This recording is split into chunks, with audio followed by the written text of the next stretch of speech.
Here's part 2 of our full roofing ads course on how to generate $1 to $5 million a year, even in competitive markets. And we just covered why you're missing out on $1 to $5 million a year. And today we're going to be going through where to advertise exactly to get $1 to $5 million a year. My name is Rohan Jha, CEO and founder of 4Roofers. We generated a 12x average ROI and as high as $657K in 1 month for a client, largely because we make over 120 roofing ads a month. We're on a mission to change the way that roofers perceive marketers, and that's why we give away all the secrets. Here you can see a couple case studies, Instagram, YouTube, etc. And these are just a few examples. And that's also why this entire course is free. And I'm not even kidding. You can go in the description, click the link, download it, access it for free. And our goal is really that you implement what I talk about here in our content, case studies, etc., to make your company stand out, then generate millions and scale your roofing business to the moon. Or you implementing everything, it works phenomenally, but you decide you want it off your plate, so you hire us. And if so, we do guarantee a 4x ROI and offer your first month free. And you can click the link if you download this complete roofing ads course. You can click the link here to see if you qualify as well. And I'm going to show you why most roofing companies miss out on 67% of the people that they should be targeting with their advertising, and how it costs you $1 to $5 million a year, and how you can fix it as well. If you want to watch the previous video though, just check the description. And if you also want this full course, check the description as well. But now we're going to be going through where to advertise to get $1 to $5 million a year. And the real main thing that I want to cover is that all methods of advertising work, but it's a matter of how well, right? So we want to reach the highest quality or the highest potential of converting audience in the most cost-efficient way, right? The best eyeballs for the cheapest price, right? Radio, TV, direct mail, etc., they still work, but you're likely to reach a lot of people who may not be in your target demographic, a lot of people who have roofs that are 5 years old. Meanwhile, online platforms such as Google, Meta, TikTok, Snapchat, etc. use AI and machine learning to serve ads to the correct people, leading to a higher quality audience for a lower price. It's clear that these platforms are superior, but that also means the competition is very high, very high. So here's how to actually choose the right platform. Intent-based search such as Google Ads, SEO, Angie's List, etc. is only going to target the top 3% of the market. That can be expensive, but it also leads to higher quality leads because people are actually searching for the service. However, not targeting the other 37% or even 67% could cost you millions that you should be making. So if you want to unlock that other 67%, you have to use disruption-based advertising, such as Google Display Network, YouTube ads, Meta, TV ads, etc. And what are all these percentages that I'm mentioning? If you want to go really advanced, I'm going to go through the background here. So here's the buyer's journey. According to Eugene Schwartz, author of Breakthrough Advertising, there are 5 main stages of awareness that people have to go through before they buy your product.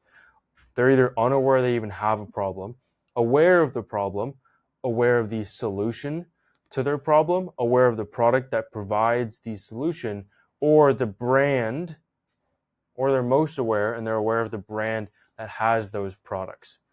So the point of advertising in sales is to take people from one stage to further stages in the journey. So that's the buyer's journey. But now we have the buyer's pyramid. According to Chet Holmes, author of The Ultimate Sales Machine, buyers live in different cohorts according to the buyer's pyramid. And you'll start to notice some similarities in both the buyer's pyramid and the buyer's journey. So essentially it says 3% are ready to buy, 7% open to it, 30% not thinking about it, etc. And most people just target that top 3%, which could be someone who got an insurance policy non-renewal, or maybe their roof is badly leaking, or other immediate problems that they need to have solved yesterday. Then there's another 7% where, their leak could be leaking, but it's not super bad, and they just have, stains in the ceiling, or their roof is really old and they're aware of that. The next 30%, maybe it's not leaking very badly, it's very old, and maybe they're not aware of all these different problems, etc. If we tie both of these together, we're going to have the 3% of people that are ready to buy, and that would be people that are most aware and product aware. Maybe they're experiencing the extreme consequences of not replacing a roof. They have extreme leaks in their living room, etc., and they're urgently looking to get ahead of those consequences.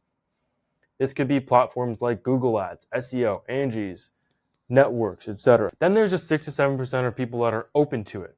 This could be people that are problem aware, solution aware, product aware, and most aware.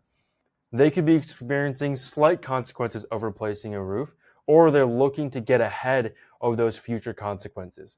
And that would be primarily image platforms, whether that be TV, radio, billboards, Meta, TikTok, etc. Then there's a 30% that aren't thinking about it. And these are people earlier in the buyer's journey, more so people that have problem and solution aware. Maybe they're experiencing the slight consequences, but they're not worried about it, or they're unaware of the consequences. So here's where we start to move into more video platforms. And it's the same platforms, but we just maybe move that over to video. Then there's people that don't think. And as you can see, we continue to move backwards in the buyer's journey as we go down the pyramid. And we also continue to move more towards platform that allow for more persuasions, like videos. Whereas with search, you're just capturing intent. Here, you're more so creating that intent as you go further down the pyramid. So the reason that we choose video and image platforms is because we have established a couple things already. We want to use platforms that target 70% of the market instead of just the top 3%, but we also want to use platforms that leverage AI and machine learning. A video or even an image can target that 67% of people and also be much more persuasive. But they can also suck. And if you have a shitty ad, you get shitty, and you will get murdered on the best platforms because they are the most competitive. Hence why most people fail on Facebook, Instagram, YouTube, etc. So we made 500 plus ads. 6 months ago, we came to this obvious realization that some of our clients and most roofers fail because their ads suck. So since then, we've revamped our entire process so that not only can we use the most competitive platforms, we abuse them. And so here are some of the top performing ads out of the 500 plus that we've tested.